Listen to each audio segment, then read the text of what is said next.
She walked into his office with a bruise hidden under her sleeve and a 9-year-old daughter waiting for her to come home. He had controlled this city for 20 years.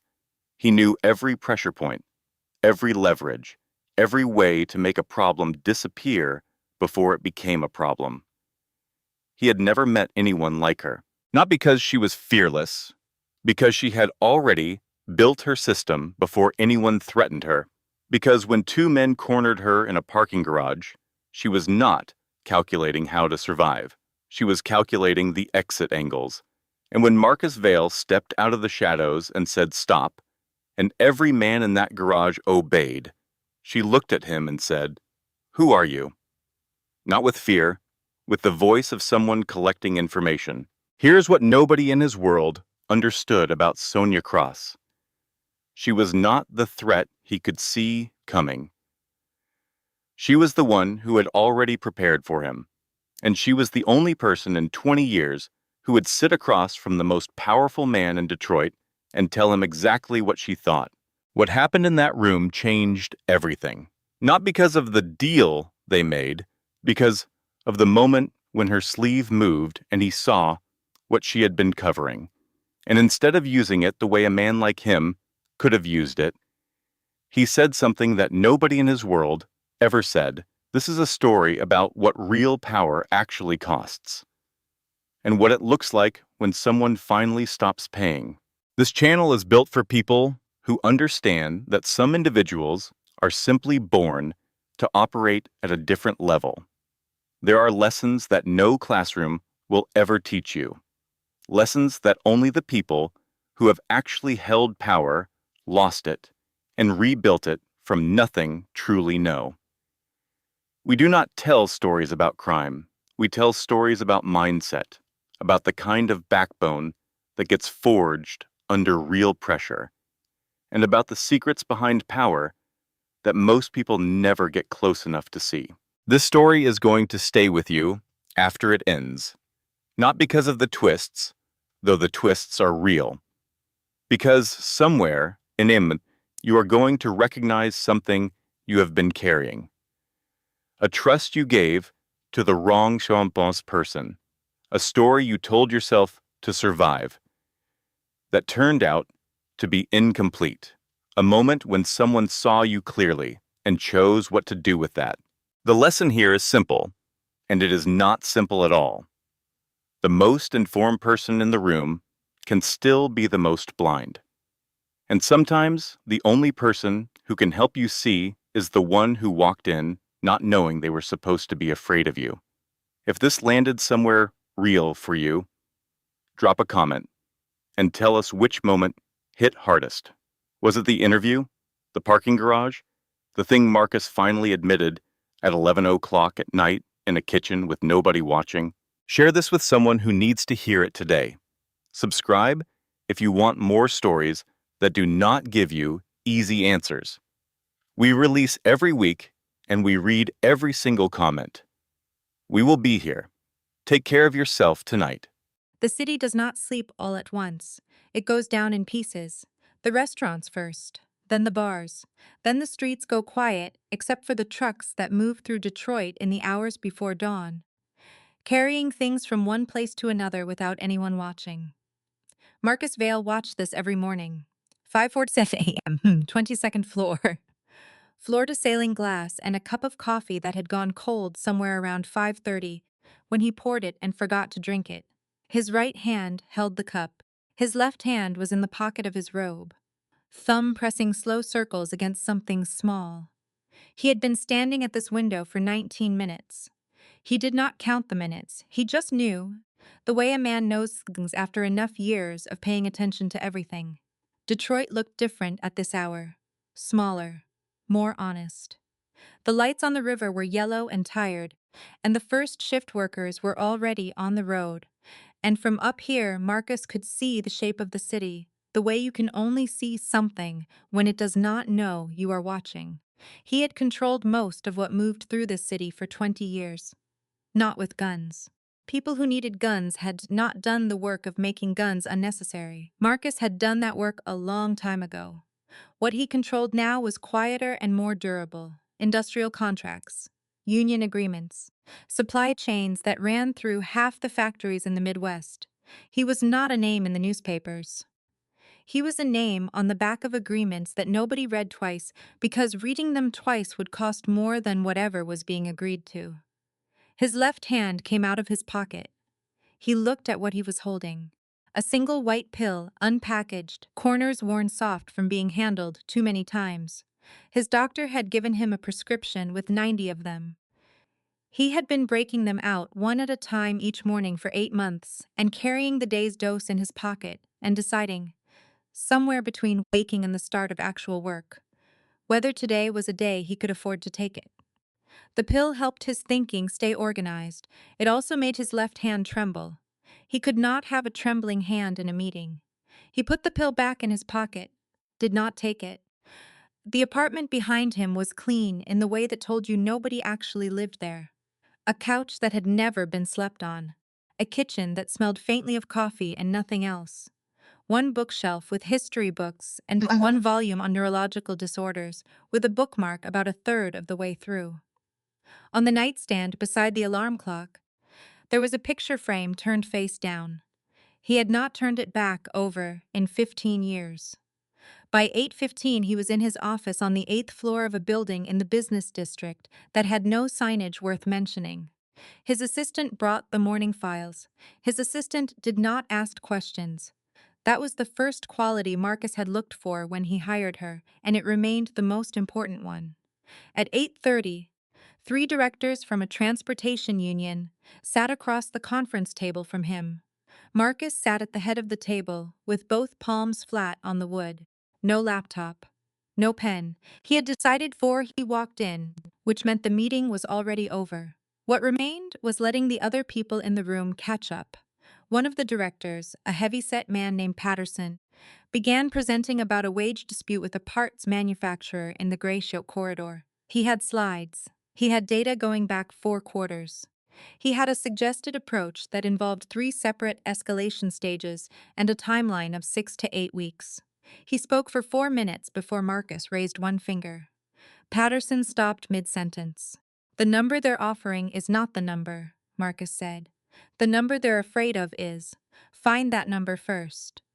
The meeting ended in 7 minutes. All 3 men left with clear assignments. None of them had needed the slides. Leon came in after they left. Leon Ashby had been with Marcus for 20 years. He was 52, broad-shouldered, with a face that gave you nothing when he did not want to give you anything.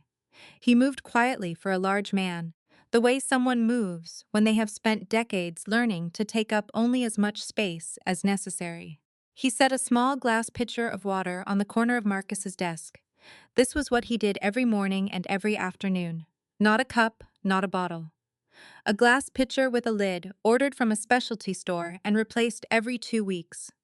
He had been doing this for so long that nobody in the office thought to ask about it. "Greystone situation," Leon said, sitting down without being invited. After 20 years, he did not need an invitation. The auditor is still digging. Marcus did not look up from the file in front of him. "I thought you handled it." "So did I. She is more thorough than the last 2. Name, Sonia Cross. Independent contractor. Hired by Greystone's parent company as part of a routine cycle." A pause that lasted just a beat too long. "She has a child, a little girl, 9 years old." Marcus set down the file. He looked at Leon directly. "That is not relevant." Leon's expression did not change. "Just information. Handle it quietly. The child stays out of it entirely." "Of course." Leon stood, put a hand briefly on Marcus's shoulder the way he had done for 22 years, and left. Marcus sat alone for a moment. He looked at the water pitcher on his desk. Then he looked at his left hand, resting on the edge of the file. It was trembling, barely, but enough. He pressed his right hand over it. The trembling stopped. He took the morning's pill from his pocket, poured a glass from the pitcher, swallowed it, and picked up the file again. At that same hour, in a 4th-floor office in Ann Arbor, Sonia Cross was opening her 4th file of the morning. Her desk held 2 monitors, a printer, and a coffee mug her daughter had given her for Christmas that read, "World's Most Adequate Employee." Maya had found it somewhere online and thought it was the funniest thing she had ever seen. Sonia had used it every single day since. The Greystone industrial files had been sitting in her queue for 2 weeks. She had 3 other clients running simultaneously, and Greystone was the least interesting of them on paper. A mid-size industrial manufacturer in the Detroit corridor, routine audit cycle, no prior flags. She opened the 4th file. One number did not line up, a $12,000 discrepancy in a line item with a total of 4.2 million. Small enough to be a rounding error. She wrote in the margin, check source. She opened the 5th file. The same number appeared again in a different line item. She set the pen down. She looked at the screen for a moment. Then she picked the pen back up and wrote, not random. Pattern. Pull Q4 backward 18 months. Her phones rang. Her sister Beth calling from Boston. She answered on her earbuds without stopping typing. Hey, Maya wants to know when you're coming home. End of the week. Tell her I promise. She made you a painting, she said, and I quote, Daddy does not understand my art, but Mama will. Sonia laughed. Short and real, the laugh of someone who did not do it often, but meant it when she did. Tell her I love her. She hung up, looked back at the screen, kept working. She did not know yet that the name Greystone Industrial was going to change everything. But the numbers were wrong, and wrong numbers were what Sonia Cross had been hired to find. 3 weeks later, Sonia had not slept more than 5 hours in the same night twice. The Greystone file had stopped being routine somewhere around day 8. That was when she finished tracing the Q4 cash flow backward through 18 months and found what she had been starting to suspect, but had not wanted to name. 7 companies. All of them connected to Greystone through service contracts that looked ordinary at first glance. Management consulting, IT support, logistics coordination, employee training programs. Each contract individually was unremarkable. Together, with the payment schedule she had mapped out on the whiteboard she kept in the corner of her office, they told a different story. Money moved in at the end of every quarter. It moved back out at the beginning of the next, split among the 7 companies in amounts that never exceeded $200,000 per transfer. Every single time. Under 200,000, avoided mandatory reporting thresholds in most states. Whoever designed this knew that. This was not sloppy bookkeeping that happened to fall under the radar. This was architecture. Someone had designed this over years, carefully, specifically to be invisible to anyone who was not willing to sit with it long enough. She wrote in her notes, not organic. Designed. Investigate founding attorney. Then she checked when all 7 companies had been registered. They had all been incorporated within 18 months of each other 7 years ago. Same registered agent. A law firm in Delaware with no online presence worth mentioning. Sonia leaned back in her chair and looked at the whiteboard. She had found something real. She knew it the same way she always knew. Not a feeling, exactly. More like the absence of coincidence at a scale that made coincidence impossible. The question was what to do next. She was 3 weeks into a standard audit cycle. She had not yet filed any preliminary findings. She was not required to file for another 2 weeks. And she had not yet followed the thread back to whoever sat at the center of this particular architecture. She decided to keep going. She needed to understand the full picture before she said anything to anyone. This was her process. It had gotten her into trouble once, 5 years ago, when she moved too quickly and 3 people died as a consequence of information she presented without fully thinking through how it would be used. She had rebuilt her entire approach after that. She did not move until she understood the human consequences. Every time, without exception. She was still building the picture when the blue sedan showed up. She noticed it first on a Tuesday evening, parked at the corner below her office window. She noticed it again on Wednesday morning. Same corner, different driver. She photographed the plate both times without giving it any visible attention. She did not panic. She noted it the way she noted a number that did not add up, because it was exactly what it was. A data point. On Thursday, someone broke into her office. She knew the moment she opened the door at 7:30 in the morning. The chair was not straight. She always pushed it straight when she left. Someone had moved it and not put it back. Quick inventory. Her laptop had been powered on and shut down again. Her document drawer had a faint new scratch on the lock. The filing cabinet was untouched, which told her something. They were not looking for paper files. They were looking for what she knew. They did not find it because there was nothing in this office to find. Everything important about Stone existed in 4 locations that were not this room, all of them encrypted, none of them connected to her name directly. She sat down in the not quite straight chair. She breathed. Not because she was frightened, though there was something adjacent to fear moving through her. She breathed because she knew that fear created gaps in clear thinking, and she could not afford gaps right now. She opened her phone and navigated to an app that looked like a basic calendar. She logged in with a 14-character password and adjusted the check-in interval from 72 hours down to 24. If she did not log in every 24 hours, a package of Greystone documentation would go automatically to 3 people she had designated: a journalist, an attorney, and a federal contact she had kept since the pharmaceutical case 5 years ago. She had built this system 3 years before Greystone existed. Not because anyone had threatened her then, because she was a single mother doing work that sometimes led to places like this. And she had decided that information which mattered had to outlive the person holding it. She called Beth, checking in early. There may be something developing on a current case. Nothing dangerous right now, but I need Maya to stay with you through this weekend. Don't say anything to alarm her. Are you sure you don't need me to? I'm sure, thank you. She made a cup of coffee. She sat back down. She kept working.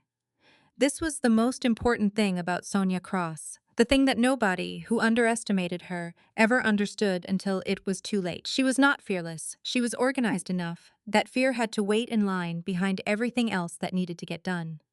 On Friday evening, a car followed her home. She spotted it within 2 blocks. She changed her route 3 times. The car followed all 3. She sent her location to Beth and did not call the police because she had no evidence of anything yet beyond a vehicle driving the same roads she was driving. The following Tuesday night, she was walking to her car in the underground parking garage of a downtown office building at 8 in the evening when she saw the angles change. 2 men, approaching from 2 directions. The spacing between them was not coincidental. They had positioned themselves to cut off every natural exit if she kept walking straight toward her car. She stopped walking and began calculating. Exit A was blocked by the man coming from the left. Exit B, between them, was not viable. Exit C, through the parked cars to her right and then to the stairwell at the far end of the garage, was possible if she moved in the next 4 seconds. She turned right. She walked, not ran, because running confirmed they had already won. A man stepped out from the stairwell she was heading toward. He was tall, well-dressed, salt and pepper hair. Hands in his pockets.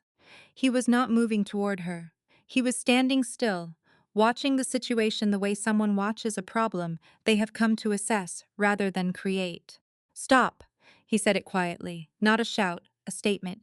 Both men behind her stopped immediately. Sonia stopped too. She looked at the man by the stairwell. This is not a rescue. This is a third party, and she did not know yet which side he was on. "Who are you?" she asked.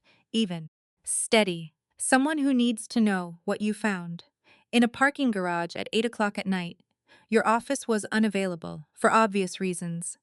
She looked at his hands. No visible weapon. The 2 men behind her had stepped back. They were no longer in blocking positions. If he wanted to harm her, he already would have. "I have a 9-year-old daughter," she said. Not a plea. Information. She is waiting for me to call her tonight. If I do not call, some things will happen automatically that I do not think anyone here wants to happen. Something shifted in his face. Small, but real. He drew his right hand from his pocket, held out a plain white card with a phone number on it and nothing else. "Tomorrow. Your choice of location." He turned and walked away. Both men followed without a word. Sonia stood alone in the parking garage. She looked at the card. She called Beth. "I need to flag someone in context. I will call back in 1 hour. If you do not hear from me, activate the protocol." Understood. She got in her car. She looked in the rearview mirror at the empty garage behind her. She was not frightened. She was thinking. "Okay, Sonia," she said quietly to herself. Let's find out what we're actually dealing with. That night, before she went to bed, Sonia stopped at a pharmacy. She stood in the personal care aisle for 3 minutes, selecting a shade of concealer that matched her skin tone.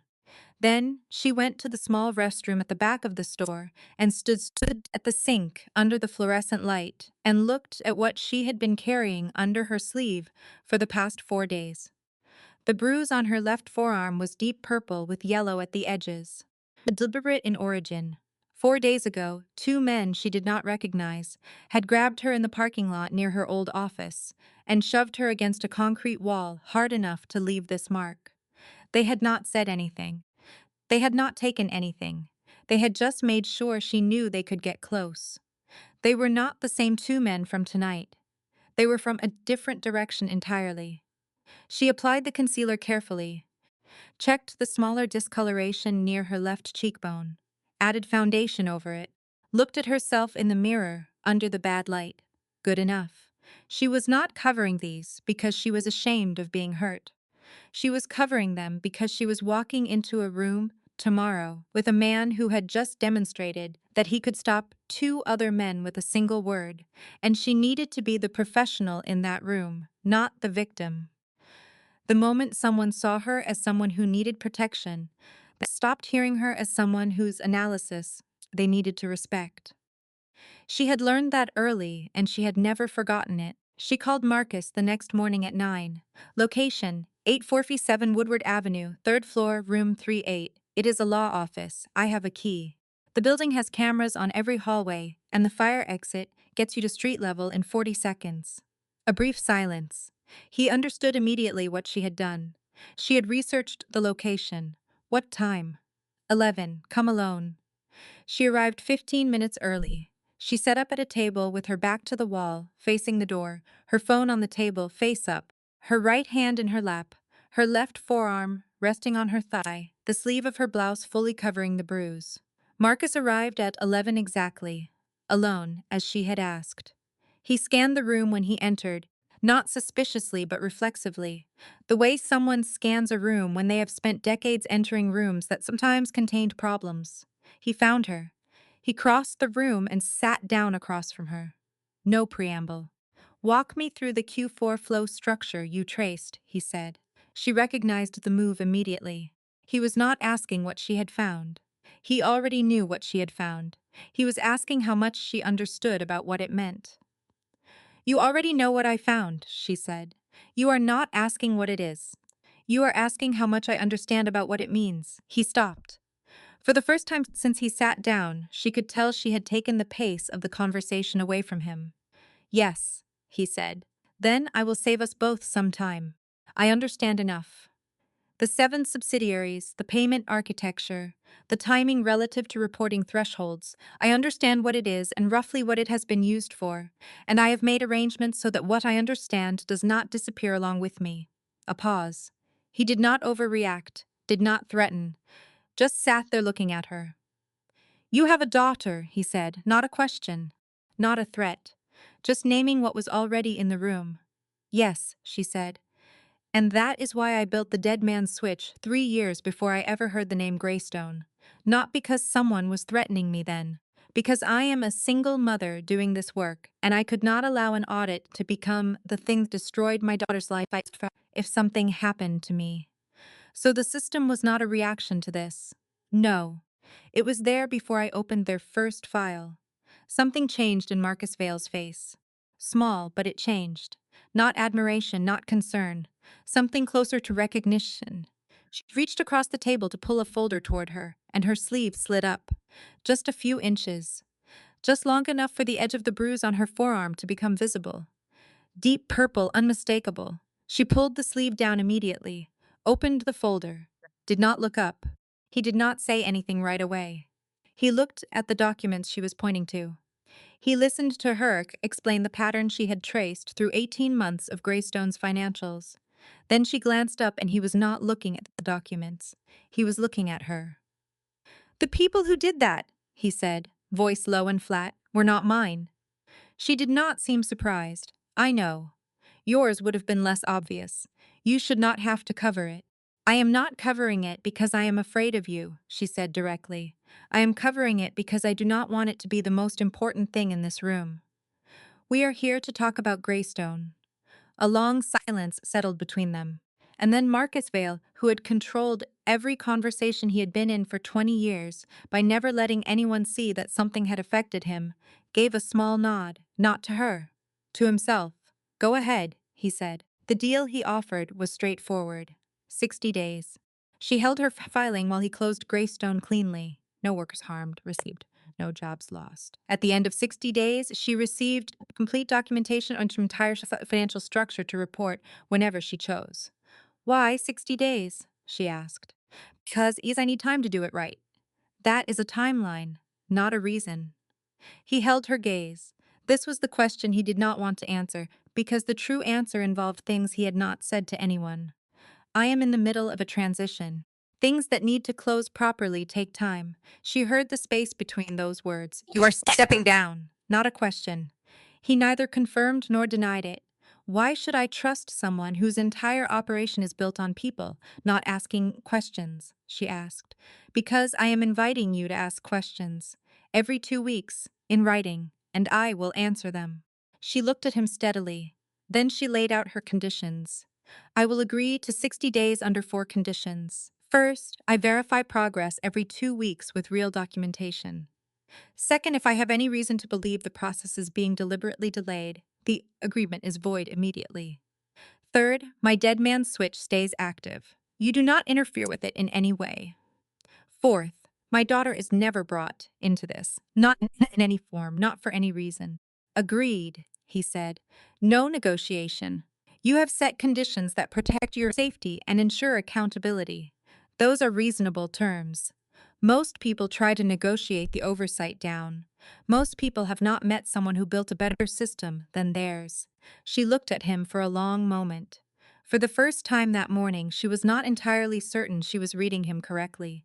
She was standing up to leave, folder tucked under her arm, when he spoke again. Ms. Cross. She looked at him. The people who did that to you will not be doing it again. No drama in it, no performance. Just a man stating a fact the way he might state a weather forecast. She held his gaze for 3 seconds. I did not ask for that. I know. She left. He sat alone in the room with his left hand resting on the table between them, trembling faintly, and no one there to watch him let it. In her car in the street below, Satya took off her glasses and closed her eyes for a moment. Okay, she said quietly. This is not a normal situation. She put her glasses back on. She drove to pick up Maya from her sister's house and did not let herself think about Greystone for the rest of the day. 2 weeks after the deal, Sonia received a USB drive via messenger service. Not email, not a shared folder. A physical drive with encryption and the password delivered separately, through a channel that left no digital trail back to either of them. She reviewed everything over 4 hours that Sunday. 2 of the 7 subsidiaries had been fully dissolved. Proper severance paid out, proper notice given. She cross-checked against public registration records. Confirmed, both of them. 47 workers from 2 affected Greystone departments had been transferred to another company with new contracts, no reduction in pay, no gap in benefits. She sat with all of it for a long time. She had audited 51 corporations in the past 3 years. She had never received documentation this complete and this honest from someone whose financial practices she was examining. People under audit did not give you more than they had to. They gave you exactly what the requirement demanded, and sometimes a little less, and hoped you did not notice. This was different. This was the work of someone who had made a promise and was actually keeping it. She sent a brief confirmation. Documentation received and verified. Weeks 1 and 2 compliant. Next, submission due on the date they had agreed. Leon saw the confirmation on Marcus's phone. He was standing at the desk when Marcus read it, which meant he read it at the same. Confirmed. Leon said. She confirmed. She is going to be a problem. Marcus set the phone down. She is an auditor doing her job. That is not a problem. That is a control. Leon said nothing more. But that evening, in the small notebook he kept in his inside jacket pocket, he wrote down Sonia Cross's name, and next to it, without quite knowing why, he wrote the word monitor. 3 days after the first report, Sonia called Marcus. She had found a minor error in the documentation he sent, not fraud, an overlap in employee transition terms that would create a potential legal exposure if a former worker decided to file a claim in the next 18 months. A small thing. It did not affect their deal. She had no obligation to mention it. But if she did not mention it, a real person in a transition contract might end up without recourse that should have been available to them. That was not something she could let pass. They met at a coffee shop in the downtown area. Plain, unremarkable, the kind of place where people worked on laptops, and no one looked twice at two people sitting across a table with a folder between them. Sonia arrived first and sat with her back to the wall, out of habit. Marcus arrived alone, which she noted. She knew from the parking garage that he typically had people nearby. Coming alone to a coffee shop to meet her was not a natural behavior for someone in his position. He sat down. She opened her laptop and walked him through the specific clause. He listened carefully, asked 3 technical questions that confirmed he was following every word, and nodded. "I will have it corrected by end of the week," he said. "It is a small issue, but it matters in the long run. Small issues always do." He ordered coffee from the shop and nothing else. She noticed this because she noticed things. No private water bottle, no personal container, just the coffee the shop provided. She filed it away without knowing why it would matter later. On the table, between his hands, there was a small piece of paper folded into quarters. He turned it between his fingers, the way some people fiddle with a pen. When she glanced at it, he tucked it into his pocket without explanation. She did not ask. He did not explain. At her office that same afternoon, someone else was looking at a chart that was not adding up. Dr. Grace Holloway had been Marcus Vale's private physician for 5 years. She was lean, precise, with silver streaks in her dark hair that she had stopped trying to address when she turned 42. She wore a white coat on the job and no jewelry because jewelry in a medical setting, as she told her residents, was just a surface for things to grow on. She had a habit of looking at the progression chart before she read the specific numbers. The shape of a line told her things that individual data points sometimes concealed. Marcus's chart, the rate of deterioration over the past 3 months was steeper than the previous 8. Not the kind of steeper that came from disease moving naturally through its stages. More like a corner had been cut into the line, like something external was pressing the curve downward, faster than it should go. She redrew the chart by hand in her notebook. Compared it against 3 published case studies she had printed the previous month when the unease first settled in. None of them matched this shape. Not one. She called Marcus. "I need you to come in this week. Your last numbers are concerning." "I will get back to you," he said. She heard the call end. She set the phone down, looked at the chart again, stood up and walked to the small laboratory refrigerator in the corner of her office. Took out a sample collection kit, set it on the desk. Not because she was certain, because her duty was to not remain uncertain. Sonia was packing her laptop and Marcus was putting on his jacket when it happened. His left hand trembled as he reached for the third button. Not violently, just enough that the button did not cooperate the first time, or the second. He paused. Third attempt. Done. Sonia, since the first tremor, she said nothing. She did not look away, which would have been just as obvious as staring. She just continued putting things in her bag at the same pace as before. Marcus realized she had seen, and realized she had chosen not to react. "Same format for the next check-in?" she asked. Her voice was fully professional. "Same format. The correction will be in the next package. Thank you for the coffee." They left in different directions. Marcus walked out into the afternoon thinking about something he could not quite name. The last person who had watched his hand shake and not altered their expression was Grace, because it was her job not to alter her expression. Everyone else either looked away quickly or looked at him with something that required edge managing. This woman had just kept packing her bag. He did not have a word for what that felt like. He filed it away and drove to his next meeting, and did not think about it again until much later, when there were more important things happening, and he realized it had been quietly sitting in his chest the entire time. On a Monday morning, a lawyer named Arthur Prynne came to see Sonia without an appointment. He was 50, expensive suit, the particular bearing of someone who had spent decades being told yes. He introduced himself as representing the Midwest Industrial Alliance, which Sonia had never heard of. He knew her name. He knew she was auditing Greystone. He knew she had found certain irregularities, his word, and he offered her $180,000 to file her report immediately. Not in 60 days right now. Sonia looked at him across her desk. Stop, she said. Who told you about my work? We have sources who, I do not take assignments from anonymous clients. I do not accept payment to alter my timeline. This conversation is over. He left. She closed the door. She sat down and went very still. Only 2 people knew about the deal she had made. She had told no one. She had no reason to.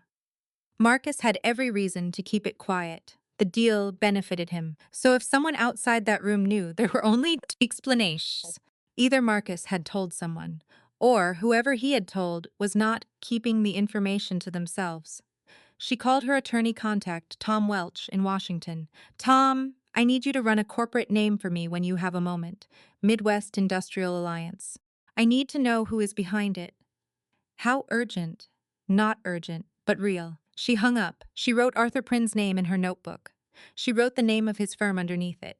Then she circled both of them. Then she wrote one question. Who told them? Her phone rang 2 hours later. The number was Marcus's. You were approached this morning, he said. Not a question. 1 second of silence. You are watching me. I am watching everyone who knows what you know. That is protocol, not personal. Those are the same thing. Functionally, yes. I am sorry about that. A brief pause. Did you take the money? No. Did you think I would? No. But I needed to confirm. Did you know they would come to me? No. Which means someone told them about our arrangement. And the only people who knew about our arrangement were me and whoever I told. A long pause. I did not tell anyone, he said. His voice was not defensive. It was the voice of someone processing information they did not want to have. She heard the truth in it, and she heard what came after it, unspoken. That if it was not him, there was only one person who could have had that information. And that person was the one he trusted most. Who benefits from this falling apart? She asked. Someone who needs the transition not to complete. Someone who needs everything to stay exactly as it is. That is a direction, not an answer. Yes, he said. Exactly that. Marcus did not go to Leon directly. He was too careful for that. Accusation without evidence was the fastest way to destroy something you could not rebuild. And even now, even with everything pointing in one direction, he needed to be certain before he moved. He created a false piece of information, a meeting with Sonia on a specific date at a specific address. He fed it to Leon naturally, in passing, during a brief conversation about the following week. He did not emphasize it. He did not watch Leon's reaction. He just said it and let it sit. If the information appeared somewhere it should not, the source was unambiguous. He set the trap and went home and did not sleep. Not because he was anxious about what he would find. Because he already knew, somewhere beneath the level of what he was willing to admit, what he would find. He had known it since the moment Sonia told him about the approach. He just needed the evidence to give himself permission to act on it. He lay in the dark apartment and looked at the ceiling and thought about 20 years. About all the times Leon had been exactly where Marcus needed him. All the mornings with the water pitcher pour. All the meetings where Leon stayed after everyone else had left.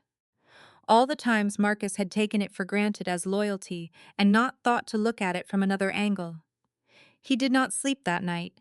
The call between them did not end the way business calls usually ended. After they had worked through everything about Prynne and the approach, after the practical information had been exchanged, the line went quiet, not disconnected, just quiet.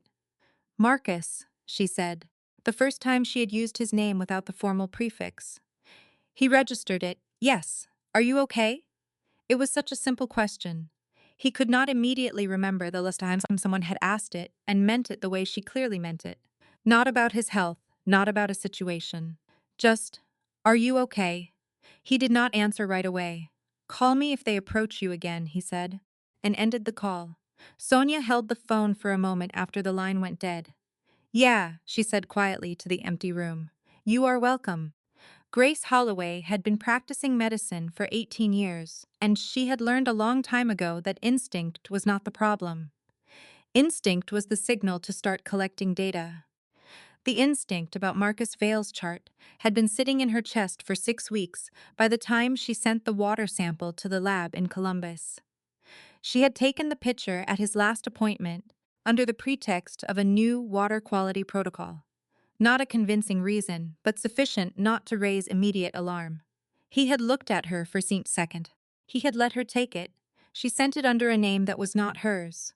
She paid in cash. She used a laboratory she had worked with for private research, one that did not share results with third parties and asked very few questions about the work it was given. She waited 8 days. The email arrived on a Thursday morning. Sample analysis complete. Priority flag raised. She opened it in her private office with the door closed. The result described trace presence of a synthetic compound in a family of second-generation neurotoxins, documented in declassified military research from the 1990s. Colorless, odorless, soluble. Not designed to kill quickly. Designed to accelerate neurological deterioration over time through a mechanism that would look, to any physician not specifically testing for it, like natural disease progression, moving at the upper end of the normal range. The concentration in the sample was low. It would take consistent exposure over many months to build to effective levels in nervous tissue. Grace read the results once, then she read them again. She set the laptop down, walked to the window, stood there for a long time, looking at nothing. This was not a natural illness. This was a crime being committed very slowly, very carefully, by someone with specific knowledge of neurochemistry and consistent access to Marcus Vale's daily environment. She thought about who had consistent access to Marcus Vale's daily environment. She thought about the water pitcher. She made a phone call to her assistant and cleared her schedule for the following afternoon. Marcus's office, 3 in the afternoon, the day after the lab results arrived. Grace came without calling ahead. He knew, from 5 years of working with her, that she only did that when it mattered. He cut short the video call he was on and stood up when she came in. She closed the door, sat down, set 2 pages of paper on his desk.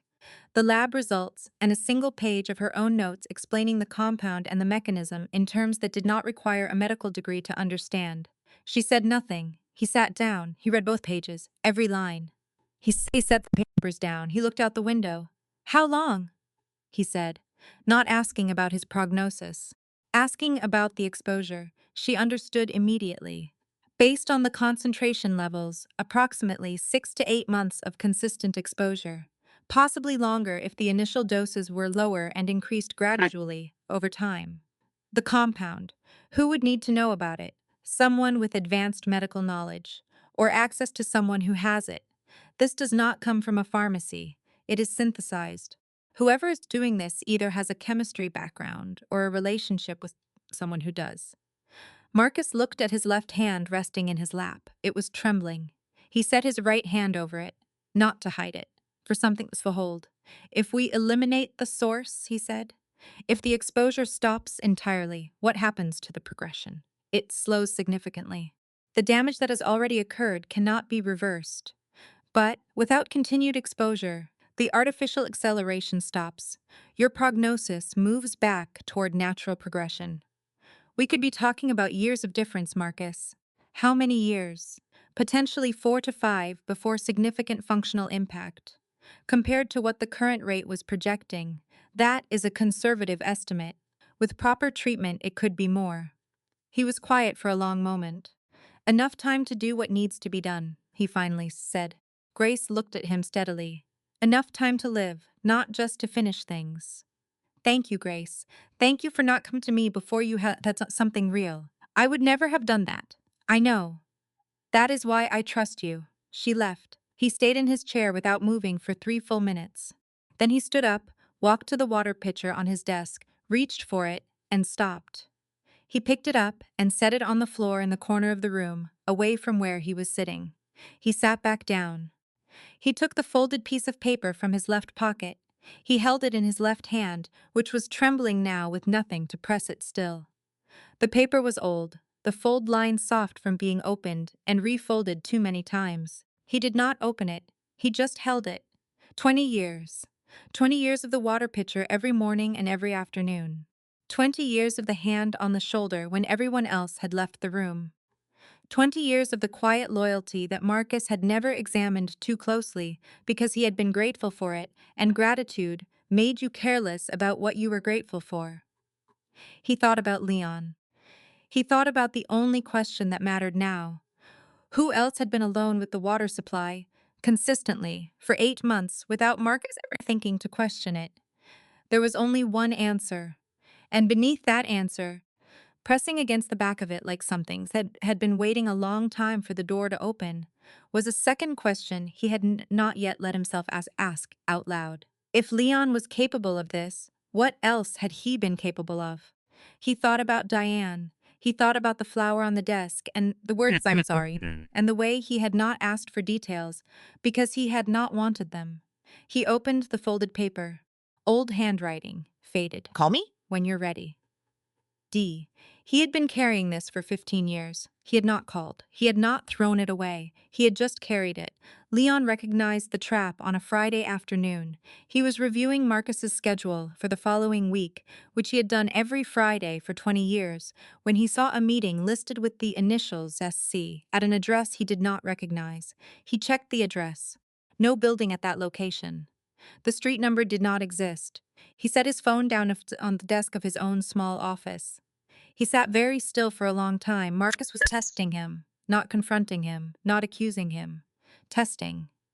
Which meant Marcus knew enough to suspect but not enough to act, which meant there was still a window. Leon had built his entire adult life inside that window, the space between what Marcus suspected and what Marcus could prove. He knew how to work that space. He had been working it for 20 years in ways Marcus never thought to examine, because why would you examine the behavior of the person you trusted most? But this was different. This was not a normal suspicion that would fade with time and reassurance. Marcus had laid a trap, which meant he was actively looking for confirmation. Leon needed a crisis, something that would absorb Marcus's attention completely and buy time for Leon to think. He looked at the name in the small notebook he kept in his inside pocket. Sonia Cross. He had been wrong to try the subtle approaches. The lawyers, the money, the quiet pressure. She was not the kind of person who responded to subtle. She had built a system specifically designed to be impervious to subtle. But there was one thing no system could protect against. He picked up a phone that was not odd registers to his name and made a call to the person who had hired the men who already put a bruise on her arm. "Change the target," he said. "Not her, the child." The voice on the other end was cautious. "That is a significant escalation. I am aware. I am not asking them to harm anyone. I am asking them to make a point." He did not think of Maya as a person in that moment. He thought of her as a variable, as a pressure point. This was something he had told himself later, many times, when he tried to explain to himself how he had gotten there. He had stopped seeing people as people a long time ago, everyone except Marcus. Everyone else was a factor in an equation. This was what possessive love did to a person over 20 years, if you let it run everything. It made the world smaller and smaller until there was only one real human being in it, and everyone else was just scenery that needed to be arranged. The photograph arrived on Sonia's phone on a Thursday evening. She was working at home, Maya safely at Beth's house, when the text came from a number she did not recognize. She opened it. A photograph. Maya in the schoolyard, playing, taken from outside the fence through a long lens. No caption. Sonia read the text and sat completely still for 3 full seconds. Then she stood up, walked to the kitchen, and ran cold water over her hands. She stood at the sink looking at the drain. This was the only thing in the world that broke her sequence. She called Daniel, Maya's father, from the kitchen without moving. "I need you to go get Maya from school right now and keep her at your place until I tell you otherwise. I will explain everything later. This is not an overreaction." Daniel heard her voice. He did not ask many questions. "I am on my way." Then she called Marcus. "Someone just texted me a photograph of my daughter at school," she said. taken through the fence. No message. That is not the style of your people. A silence on his end that lasted longer than any silence she had heard from him before. Where are you right now? Home. Do not stay there. I am coming. The safe apartment was on the 6th floor of a plain building held under a company name. 2 bedrooms. Clean in a functional way. No personality, which was the point. Nobody knew this address except Marcus and one attorney. 11 o'clock at night. They sat in the small kitchen with the overhead light on, because everything felt more manageable with a light on, and Sonia had understood this about herself since she was 7. Maya is safe, she said. She is with her father. The photograph was not from anyone in my organization, Marcus said. I know. Yours would have been subtler. She looked at her coffee cup. Someone inside your world wants me to stop badly enough to threaten a 9-year-old. That changes what this is. Yes. Are you still pretending you do not know who? A long silence. Marcus reached for the glass of water on the table, and his left hand trembled hard enough to spill some over the rim onto the table between them. He set the glass down. He looked at his hand. He did not cover it. Sonia watched it happen. She reached for a paper napkin and wiped up the water on the table.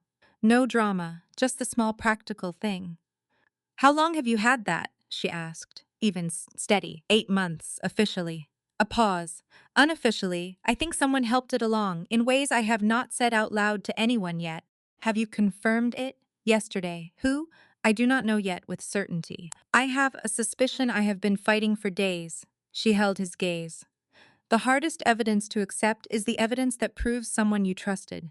Yes, he said. Exactly that. Have you told anyone else any of this? A pause that told her the answer before he said it. No. Why tell me? He thought about it honestly. Because we are in a situation where there is no reason left to keep pretending. He took the folded piece of paper from his pocket and set it on the table between them. He did not open it. There is something else. Something from 15 years ago that I believe connects to what is happening now. I am not ready to tell you everything tonight, but I want you to know it exists. She looked at the folded paper. She did not reach for it. Okay. Just okay? When you are ready. I am not going anywhere tonight. He looked at her for a moment. The last person who had given him that kind of quiet space was someone he could not immediately remember. He thought later, much later, that this was the thing about Sonia Cross that nobody who tried to stop her had ever understood. She was not unmoved by the difficult things. She was just organized enough that the difficult things had to wait in line. Around midnight, she stood to go to the bedroom. She paused at the door. Marcus, one thing. Yeah. Trusting the wrong person is not the same as being someone who cannot be trusted. She went in.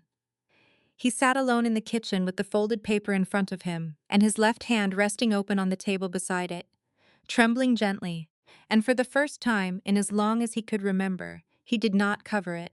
The next morning, Sonia was at the kitchen table, reviewing the most recent Greystone documentation, when a photograph fell out of a physical folder Marcus had left on the counter the night before. She picked it up. An old photo. Edges soft with age. Colors slightly faded the way photographs from 15 years ago faded if they were handled often. A woman looking out a window, photographed from the side without knowing she was being watched. She was somewhere in her late 30s, dark hair, a particular quality to the way she held her chin that was hard to name but easy to recognize. Sonia looked at it 3 years ago. Portland, Oregon. Meridian Accounting Services. A routine 2-week audit of a small firm. One of the firm's accountants was a quiet woman named Helen Marsh, who was technically the best person in that office and never wanted anyone to mention it. Every single time, during those 2 weeks that someone in the office mentioned Detroit in any context at all, Helen Marsh redirected the conversation, smoothly, immediately, with the ease of someone who had been practicing that particular reflex for a very long time. The woman in this photograph was Helen Marsh. Sonia set the photo down. She picked it back up. She looked at it again carefully. She was not a person who second-guessed herself about faces. Memory for faces was one of the first things she had developed deliberately, early in her career, when she realized that the work sometimes brought her into rooms where reading people accurately was as important as reading numbers accurately. That was the same woman, she was certain. She heard Marcus come out of the small study and she looked up. "Who is this?" she asked. He glanced at the photograph and something shifted in his face. Not surprise, something older than surprise. "Someone I knew a long time ago." "Is she still alive?" He looked at her sharply when she said those words. "No." "Are you sure?" The three words landed differently than he expected. Not "why do you ask" or "what do you mean?" Just, "Are you sure?" He stopped completely. She told him what she had. Portland, 3 years ago, Helen Marsh, 2 weeks of audit work. The accountant who was better than everyone else in the room and did not want credit for it. The habit of redirecting every time Detroit came up. "She is alive," Sonia said. Or she was, 3 years ago. The silence that followed was the longest in the story so far. Not the silence of a man who did not know what to say.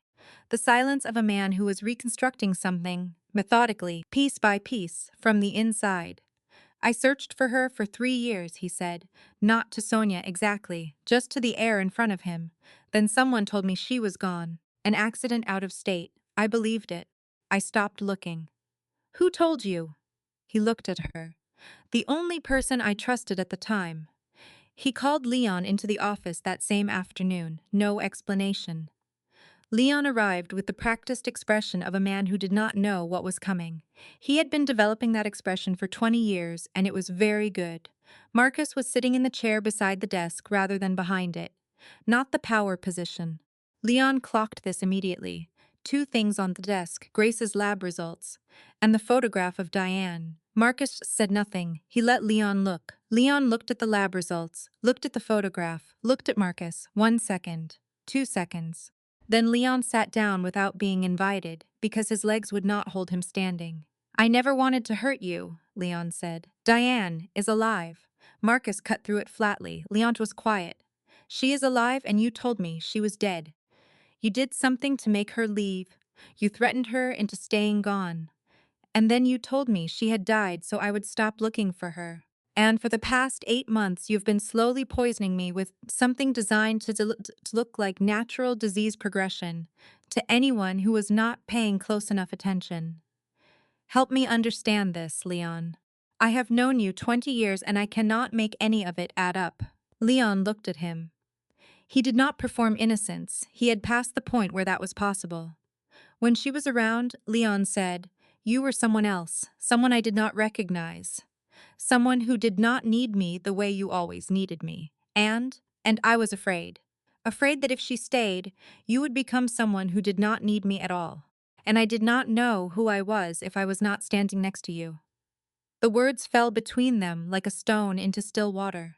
"So you took 15 years from me," Marcus said. His voice was quiet and flat. "Because you were afraid of losing me. I know how that sounds. And the compound. Same reason? When you started talking about transition, I understood what it meant for me. 20 years. And you were going to hand everything to the next generation, and so I was going to be the person no one needed anymore. I could not." He stopped. "I could not let you just walk out of here. So, you decided I did not get to leave." Nobody spoke for a full minute.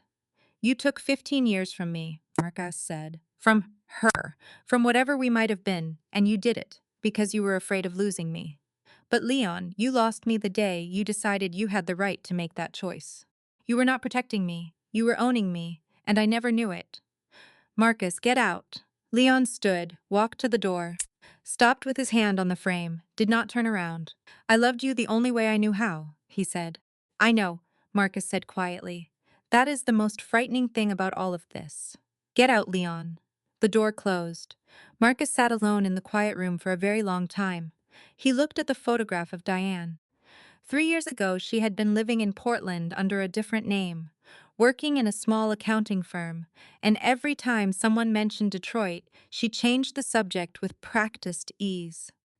He had been 20 minutes away from calling her phone number a dozen times over the past 15 years, and had not done it once because he had believed she was gone. He had believed it because believing it was easier than not believing it. This was the thing about grief that no one told you, the thing he was only understanding now, at 48 years old, with his left hand trembling on the desk in front of him. Grief was sometimes a choice you made, not consciously, not cruelly, but a choice, because the alternative was to keep looking and to ask the hard question why the person you loved had not looked back. He had chosen the grief because the grief did not require him to be wrong. He had been wrong anyway. He picked up his phone, set it down. He was not ready to call her yet, but he would be. And this time he would not wait for ready to arrive on its own. 3 days after the confrontation with Leon, Marcus met with an attorney whose office was in a building he had not visited in 11 years. The attorney was independent, not connected to the organization. Marcus had kept his name in a file for exactly this kind of moment, the kind of moment he had hoped would never come and had prepared for, because hoping was not the same as planning. I need you to receive a documentation package and forward it to the FBI's Detroit field office, Marcus said. Anonymous tip.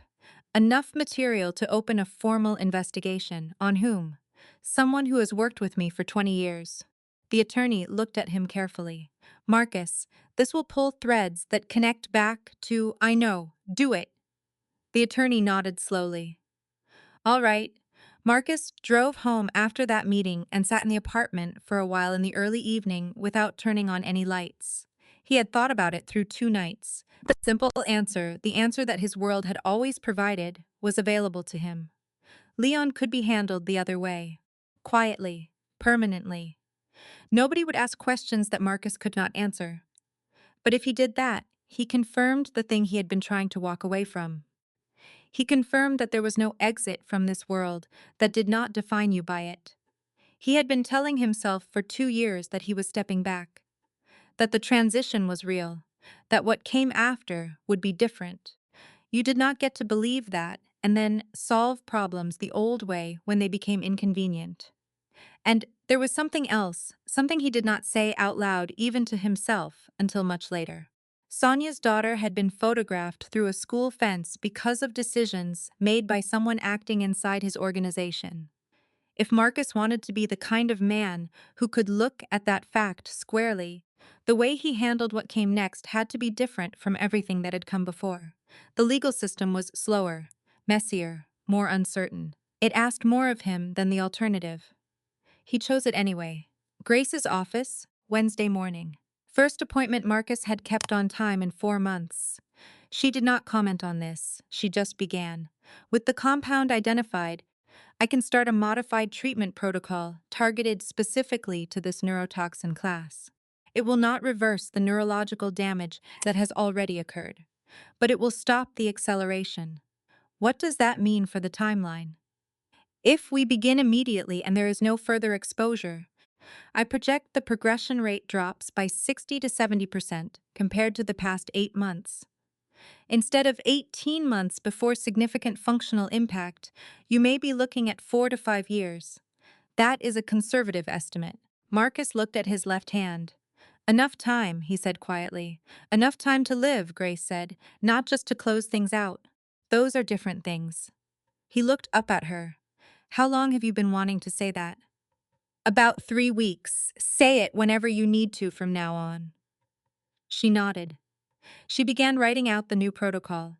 He sat in the chair across from her desk and watched his left hand rest on his knee, trembling lightly, the way it would keep doing for as it kept doing it. He was beginning to make peace with the trembling. Or at least he was beginning to stop fighting it. He wrote the letter to Diane on a Sunday afternoon, by hand on plain paper. He did not use letterhead. He did not rehearse it. He wrote it once and read it once and did not change a word. I know you are still here. I know why you left. Not every detail, but enough to understand that you did not leave because you wanted to. I believed something untrue for 15 years. That is not your fault. I am not blaming you for anything that happened. I only did not want the false story to keep being the story, especially if you have been carrying a false version of it yourself, a version where I stopped looking because I chose to. I did not choose to stop. I was told you were gone. No expectations. Just the truth sent in one direction. Marcus. He gave it to an old friend from before any of this, a man who ran a hardware shop in Ann Arbor and owed Marcus nothing and had no reason to ask questions, and asked him to make to the address in Portland. Then he went back to work. The last night Sonia spent in the safe apartment, Marcus found her still at the kitchen table at 11 p.m. The final Greystone documentation spread in front of her, a pen moving steadily across her notebook. He made coffee, set a cup in front of her, sat down. "You are going to be okay," she said, not looking up from the page. "Medically, Grace seems to think so." He looked at the folded papers still sitting on the table from 2 nights before. He had not put it back in his pocket yet. "Everything else is a longer answer." She set her pen down and looked at him. "What do you do?" he asked, "when the story you have been telling yourself to survive turns out to be wrong?" She thought about it for a real moment. Not a quick answer. A real one. You tell a different one, and you give yourself time to believe it. How long does that take? As long as it takes. There is no shortcut. How do you know that? Because I have been doing it 5 years. She looked at the table. "After an audit I ran that went somewhere I did not intend. I was right about the numbers. I was wrong about how they would be used. 3 people died because of information I presented without fully thinking through what would happen to it after I handed it over." He was quiet, listening in the way that meant he was actually listening. "What did you do after?" "I rebuilt my entire process. Added a step that does not exist in any textbook. Before I file anything now, I map out who gets affected and how. Not just who is accountable, who is affected. Every person attached to every number. That slows everything down considerably, and I still think it is right. Why? Because numbers do not hurt people. People do. And I work with numbers, which means I have to know that every file I open has people attached to it." He looked at her for a long time. "That is the most useful thing anyone has said to me in 15 years, he said. She looked up. "Just useful, and true, and rare, which in my experience usually go together." She almost smiled. Then she picked up her pen and went back to the last page of notes. He drank his coffee and did not say anything else, and found that this, the quiet of 2 people working in the same kitchen late at night, was something he not felt in a very long time. Day 60. The Greystone deal closed on schedule. Sonia reviewed the final documentation package over 6 hours on a Tuesday. All 7 subsidiaries dissolved and the paperwork filed. 94 workers from affected departments transferred to new companies with new contracts and no reduction in pay. Greystone industrial restructuring under new management with no connections to Vale Industries. The transition clean enough that a thorough outside examination would find nothing wrong with the process. Not one shortfall, not one missing piece. Everything Marcus Vale had promised was present in the documentation in front of her. She called him. "Everything is in order. The deal is complete." "Yes. I am keeping the documentation, I know. That means this could still go somewhere down the line. I know that too, and you are okay with that. A deal is a deal. You held your end, I held mine. What you do with the information from here is entirely yours. I want it that way." A pause. "Why?" "Because the only version of this that means anything is the one where you make that choice independently. If I tried to control what you did with it, I would just be Leon with better intentions, and I am done being that." She was quiet for a moment. Then, "Take care of yourself, Marcus." "You too, Miss Cross." She held the phone after the call ended. Then she set it down and looked at the box of Greystone documentation on her desk. She could file today. The story would be news. An investigation would follow. Some of what Marcus Vale had built over 20 years would come down. She could also wait. Monitor the restructuring, make sure the workers were genuinely stable through their transition period, verify that the clean close held. Then decide. She ran her process. She mapped the consequences. Who was affected and how if she filed today versus 6 months from now. The restructuring was real, and it was in progress. Filing immediately created turbulence at the most vulnerable point of it. The people most exposed would be the ones in transition, the ones who had nothing to do with any of this. She wrote the date on the outside of the box, put it in the closet, closed the door, not because he had asked her to, because the process said so. 1 month after Marcus mailed the letter to Portland, his phone rang at 11:17 on a Wednesday night. Unknown number. Oregon area code. He looked at it for 5 seconds, then he answered. "Diane." He listened. "I know, I should have looked harder." He listened again. I believed it because it was easier to believe. That is not a good reason. I have known that for a while. A longer silence on the line. He did not fill it. No, I do not have expectations. I wrote the letter because I did not want the false story to keep being especially if you had been carrying a version of it that said I stopped looking because I chose to. A pause. I did not choose to stop. He listened for a while longer. His face moved through several things in the span of a minute, none of them large, all of them real. Yes, whenever you are ready. And if you are never ready, I mean that when I say I understand. I really do. Take care of yourself, Diane. He ended the call. He sat in the quiet apartment with the light from the desk lamp, the only light in the room. His left hand was resting on the desk in front of him, trembling lightly the way it had been doing for 8 months, the way it would keep doing for years in a progression that was now, finally, moving at the speed it was supposed to move. He looked at it. He did not cover it. He did not press his right hand over it. He just let it be what it was, his hand, the hand he had, and that was enough. He took the old folded paper from his pocket. He opened it for the second time in 2 days, the original address crossed out now with a single line. Below it, written in newer ink, a phone number. No name, just the number. He folded it back up and put it in his pocket. Pocket, same place it had always been. But it was different now. Before, he had carried it like something he was holding on to. Now he was carrying it like something he was waiting to use when the time was right. The paper was the same. The weight of it was completely different. 6 weeks after that, 3 small things. Sonia was in her new office, a proper space she had finally rented, instead of the month-to-month arrangement she had been tolerating for 3 years. When an email arrived with no subject line. The sender address was a string of characters she recognized from the encrypted file transfer system she and Marcus had used during the 60 days. She opened it. A financial report on a renewable energy acquisition in Wisconsin. Below the attachment, a short line. Thought you might find the Q4 numbers interesting. Specifically pages 14 and 23, MV. She opened page 14. Read it. Opened page 23. Looked back at page 14. Slow nod. She picked up her pen and started working. Not romance. Not a promise of anything. Just, he trusted her enough to send her something real. And she accepted it because it was right in line with what she did. Maya came home from school that evening and announced she had finished the painting she had been working on for 2 weeks. A mother and a daughter standing on a rooftop, looking down at a city.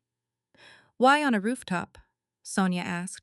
Because you can see more from up high, Maya said, in the easy way of a 9-year-old who did not know she had just said something worth keeping. Sonia looked at her daughter. Yeah, she said, you can.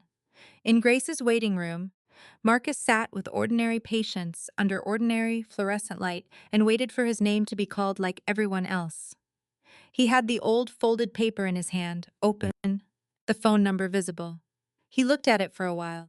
Then he folded it back up and put it in his pocket and picked up a magazine that was 4 months old and read an article about woodworking that he had no interest in whatsoever and found that all of this, the waiting room and the old magazine and his name being called eventually like everyone else's, was not as difficult as he had expected. In a courthouse hallway on the other side of the city, Leon Ashby sat alone on a bench with a legal folder on his lap and his hands folded on top of it. No one he knew was there. Nobody from the 20 years of his life that had been organized entirely around one man. Just Leon and the folder and the door at the end of the hallway that he would walk through when his name was called. He looked straight ahead, not broken, not defiant. Just a man sitting with the full weight of what he had done, waiting for the process to begin.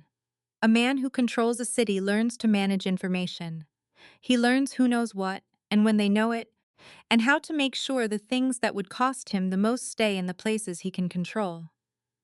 What Marcus Vale never managed was the truth. Not because he was not intelligent enough to find it. Because he had built a world where telling him the truth felt more dangerous than staying quiet. And in that world, the information he received was always filtered through people who had learned what he wanted to hear.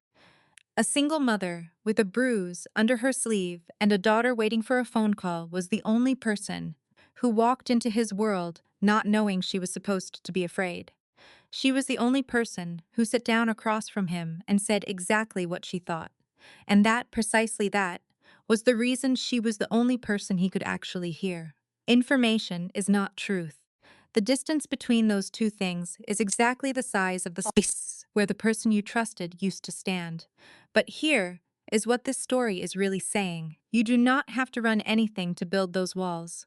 We all do it. We all find a story that hurts just enough to survive, and we stay in it longer than we need to, because changing the story means admitting the time we spent believing the wrong one. What Sonia Cross figured out after 5 years of rebuilding herself from one bad audit is this. You tell a different story, and you give yourself the time to believe it. No shortcut. No shortcut needed. Because the long way back is where you find yourself again. The story you are about to read is entirely fictional.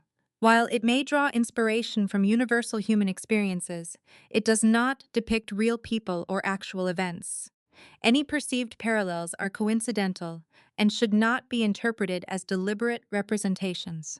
There is a moment in this story that most people will walk past without realizing it is the most important one. It is not the confrontation, it is not the betrayal, it is not even the revelation about Diane. It is the moment Marcus Vale sat alone in his office after 20 years of being the most informed person in every room he entered and realized that nobody had ever told him the truth. Not because they could not, because he had built a world where telling Marcus Vale the truth felt more dangerous than staying quiet. That is not a story about a mafia boss. That is a story about every person who has ever become so powerful, so certain, so defended, that the people closest to them learned to give them what they wanted to hear instead of what they needed to know. And the price of that silence was 15 years. It was a woman living under a different name in a city far away. It was a disease progressing faster than it should have because someone who claimed to love him most had decided that owning him was the same thing as protecting him. Leon did not betray Marcus out of greed. He betrayed him out of love that had never learned the difference between holding someone close and holding them captive. That kind of love is the most dangerous kind because it does not know what it is. Sonia Cross survived this story not because she was fearless, but because she was prepared. She built her system before anyone threatened her.